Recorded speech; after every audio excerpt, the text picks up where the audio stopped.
انا النهارده هعمل لك وصفه رهيبه رهيبه. النهارده هتقضي على كل الدهون والحروق للمطبخ والحمام والشفاط، البوتاجاز، الارضيات، السيراميك، كل حاجه هتبقى سلاحك في المطبخ وفي البيت كله كمان. يعني للاحواض، للحمامات، للبوتاجاز. وصفة النهاردة مكوناتها كلها من جوه البيت، مش هتغرمي فيها اي حاجة خالص، كلها متوفرة عندك، وان شاء الله هتنفذيها وهتطلعي بيها منتج اكتر من رائع. هتنضفي بيها كل حاجة حرفيا، استخدميها بقى. الناس اللي عارفيني بحب اعمل منتج اعمل بيه وانضف بيه كل حاجة، يعني يبقى المنظف لكل حاجة حرفيا جوه البيت. بصي هوريكي شكلها قبل وبعد. بصي الدنيا بتنضف قد ايه. البوتاجاز مهما كان مليان دهون وحروق كله هينضف معاكي في الوصفة بدون ما تستخدمي اي حاجة. بس انزلي حالا وصلي على النبي عليه الصلاة والسلام، وبسم الله نبتدي وصفتنا. الناس بقى الشاطرة حبايب قلبي اللي بتحتفظ كده بقشر البرتقان او قشر الليمون ومخزنها عندها في الفريزر كده، يبقى انت كده زي الفل هتنفذي معايا الوصفة.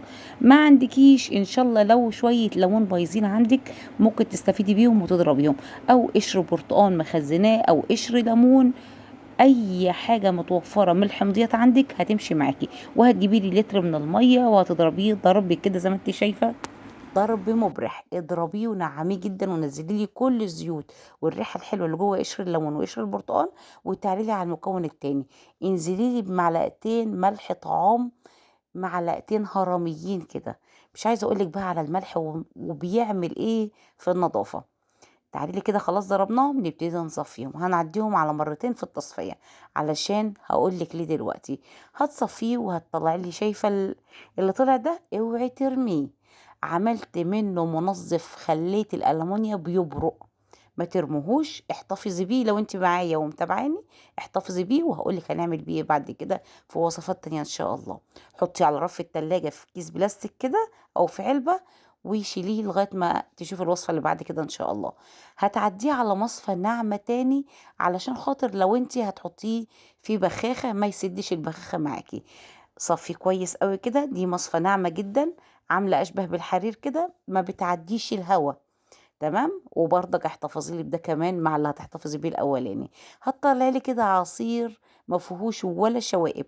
انزلي لي بقى بكوبايه خل طعام ابيض عادي جدا. انزلي لي بكوبايه كامله منه، وانزلي لي بكوبايه اي صابون سائل اطباق عندك حتى لو انت عاملاه في البيت بنفسك. انزلي لي منه بكوبايه. هتحس الخليط كده سخن معاكي، بس ما تخافيش مش هيحرق في ايدك ولا اي حاجه، بس سخن.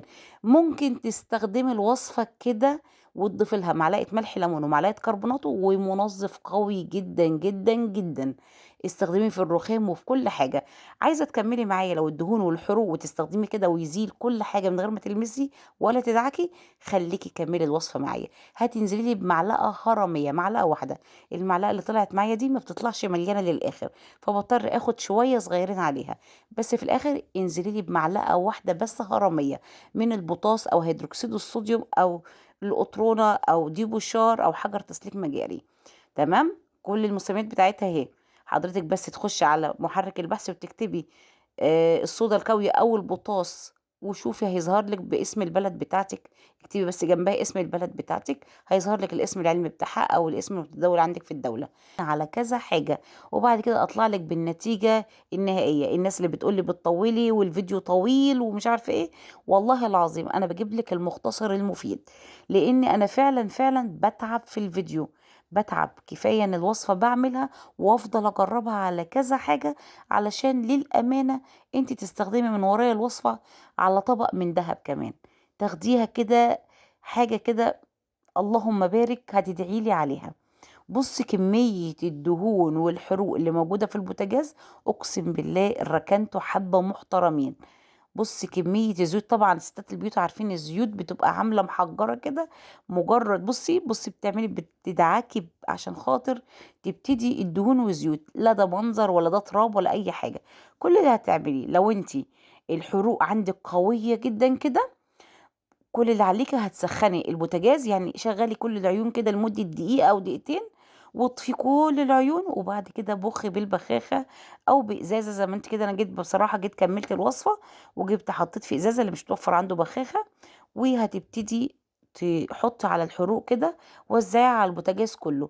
بصي والله العظيم من غير ما تدعكي، كل الزيوت والدهون والحروق القوية جدا بتطلع. هتلميها بس، وبعد كده بليفة تبتدي تلف على البوتاجاز، وحبة خل صغيرين جدا عشان يبرق ويلمع معاكي بالمنظر اللي انت شايفاه ده. الكاميرا هنا كانت ظلمة جدا، اقسم بالله العظيم هيرجع لك جديد حرفيا. البوتاجاز بدون اي مجهود، والفرن كان فيه كمية زيوت ودهون وحروق. سخنته ورشيت كده بالبخاخة، وبعد كده مسحته ورجع زي الألماظ. بصي بيبرق من كل اتجاه. طبعا زي ما انت عارفه مفيش اصعب من الفران، رجعناه زي الفل. وتعالى اوريكي لو عندك طاسه تيفال ازاي هتستخدميها. هتسخنيها كويس جدا على البوتاجاز، وبعد اذنك الوصفه امنه تماما ما فيهاش اي حاجه. بس لما بتعرضيها لدرجه الحراره وتيجي ترشي كده هتطلع لك ابخره. حطي لي كمامه في الوقت ده لو انت هتسخني الحاجه وتبتدي ترشي عليها. معلش البسي لي كمامه، هيطلع ابخره ممكن تضرك. فزياده امان البسي كمامه او حطي اي حاجه على وشك كده واشتغلي بيها. كل اللي عليكي والله العظيم ما هتمسكي لي ليفه. كل اللي عليكي هترشي. ومش انا ما صبرتش على فكره، انا مجرد ما رشيت مسحت على طول بمنديل بقماشه. انسيلي بقى الدهون والحروق. لو حسيتي ان ليها اثر تاني ممكن ترجعي على النار وتبتدي ترشي عليها. بص انا هنا كانت هنا الحروق والدهون صعبة جدا، الحروق كانت قوية جدا جدا. عمري بصراحة ما غسلتها من بره.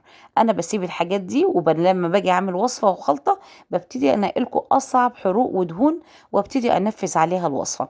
بص بقى لو حسيت ان في حروق لسه ما طلعتش، حضرتك هترجعها لي على النار تاني وتسخن كويس وتبتدي ترشي عليها. تمام. ممكن ما تحطهاش في بخاخه، لو عايزه تحطيها هوريكي بعد كده كملت بقيه الوصفه حطيتها في ازازه واشتغلت بيها. بصي لي هتلاقي الدهون والحروق بتسيح. عارفه انت لما بتسيح من غير ما تلمسيها، من غير ما تدعكي بتطلع في ايدك كده. شايفه الحروق اللي نازله دي كلها من غير ما مدي ليفه في الحاجه.